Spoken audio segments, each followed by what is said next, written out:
All right, buckle up, because if you think HOAs only go after people for grass length or mailbox paint, let me tell you about the morning I found out my entire life's work, nearly 100 wooden homes, 15 years of sweat, heartbreak, and second chances had been quietly signed away behind my back.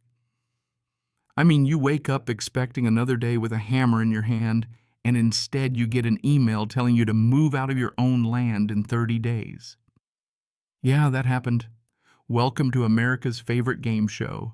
How much can you steal before the carpenter notices? Let me back up a sec.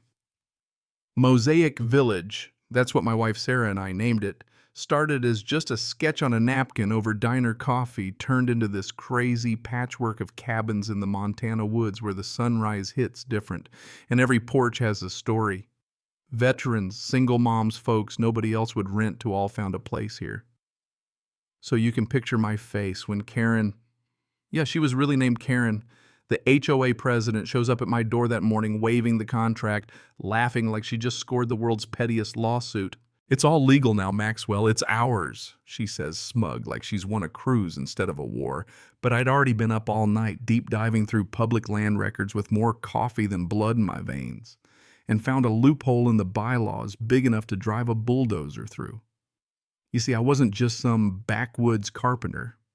Before Sarah and I started this place, I'd spent 12 years as an urban architect for UNESCO, specializing in heritage sites, fighting the kind of corruption that makes American real estate fraud look like a schoolyard prank. The email from Silvergate Development Corporation read like a ransom note: mandatory evacuation, legal action required, and called me property occupant like I was some squatter in my own damn home.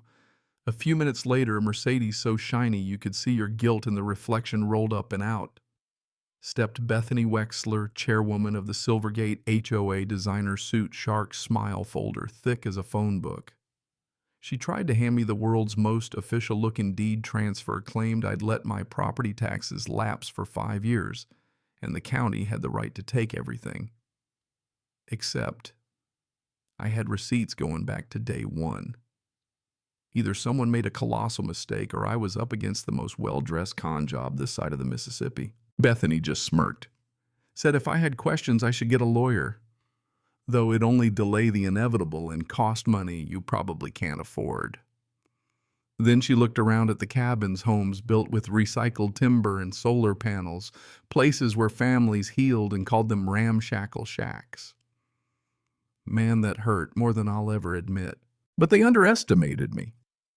Behind the coats in Cabin 47, Sarah and I's first build, was my real office climate-controlled racks of servers, a database I'd started tracking global land fraud during my UNESCO days. I started running named Silvergate Bethany property transfers, and suddenly there it was, a digital trail linking them to shell companies and a pattern of land grabs across 3 states. That's when Jim Caldwell knocked. Jim's the sort of guy who knows every raccoon and back road within 20 miles, been my unofficial eyes and ears since he got clean. He handed me a crumpled survey map, found it in the courthouse dumpster. The new boundaries cut Mosaic Village off from the access road, and all the utilities made it look like my community never even owned that critical land. The craftsmanship was almost impressive. If I hadn't had the originals, I might have bought it too. That's when my phone rang. Elena Whitman. She'd been Sarah's closest friend and is hands down the best investigative journalist I know. "Max, somebody's been buying answers about your records," she said, her voice tight. She was driving up from Billings, ready to dig. We did a little recon of Silvergate, this supposed community. Manicured lawns, million-dollar homes, private docks, and a visitor center that practically bragged about how the whole development sat on reclaimed municipal land. The language was identical to what Bethany fed me. Looked like their own paradise might be standing on some pretty shaky ground. Elena arrived just as the puzzle pieces were starting to fall. She laid out the family tree. Bethany's brother was the CEO of Mountain Vista Development, the real puppet master, and the surveyor who'd forged the new map, her own nephew. Nepotism so lazy it was almost funny if it wasn't about to cost 100 people their homes. But the bombshell someone at Silvergate had hacked the county's database, backdating entries to make it look like my taxes were never paid. That's federal crime territory. Suddenly, it wasn't just my fight, this was about to blow up statewide. That's when the twist hit. Elena got a call. They're not waiting for dawn, Max. The bulldozers are there. Now, we floored it back to Mosaic Village. 3 cabins, already splintered residents in shock Jim and handcuffs for trying to stop the demolition. Bethany directing the chaos like she was filming a commercial for disaster capitalism. But I had the evidence. Pulled out the geological survey. Beneath Mosaic Village was a massive aquifer, millions in fresh water feeding not just my land but Silvergate's lakefront. The entire development depended on water rights that belonged to us. And the real ace. My land had just been designated a UNESCO World Heritage Conservation Site, thanks to Sarah's application, finalized posthumously and retroactive to 2018. Every bulldozer cut, every fake transfer was a federal crime now. And just for good measure, Dr. Patricia Ainsworth, Sarah's old mentor, the region's top environmental lawyer, walked in with documentation. The Cherokee Nation's original treaties never transferred water rights to Montana. The lake was legally protected indigenous land. Every luxury home suddenly worth less than the dirt it was built on. Bethany's confidence shattered. Her own attorney, Marcus Blackwood, the guy Sarah once dated in college, marched up in the next community meeting and dropped the bomb Bethany would be stepping down. Everyone should seek their own counsel, and the entire room realized the empire was built on sand. The crowd turned. An elderly resident stood up and asked Bethany point blank if she'd known about the water rights. She denied it too fast, too angry. Then a lawyer in the crowd called her out. The Cherokee claim was real, their title's worthless.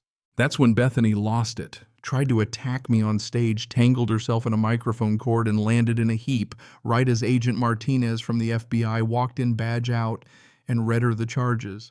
Fraud, computer crime, conspiracy, all on tape in front of 200 witnesses. The rest. Let's just say poetic justice. FBI swept up Bethany, her brother, and 47 others in a 3-state sting over $70 million in stolen assets returned. 12 communities rebuilt. The Cherokee Nation reclaimed the lake, then handed it to the federal government as a public park where anyone could fish, swim, or just be. The cabins are being rebuilt now with a community center and training school for sustainable living.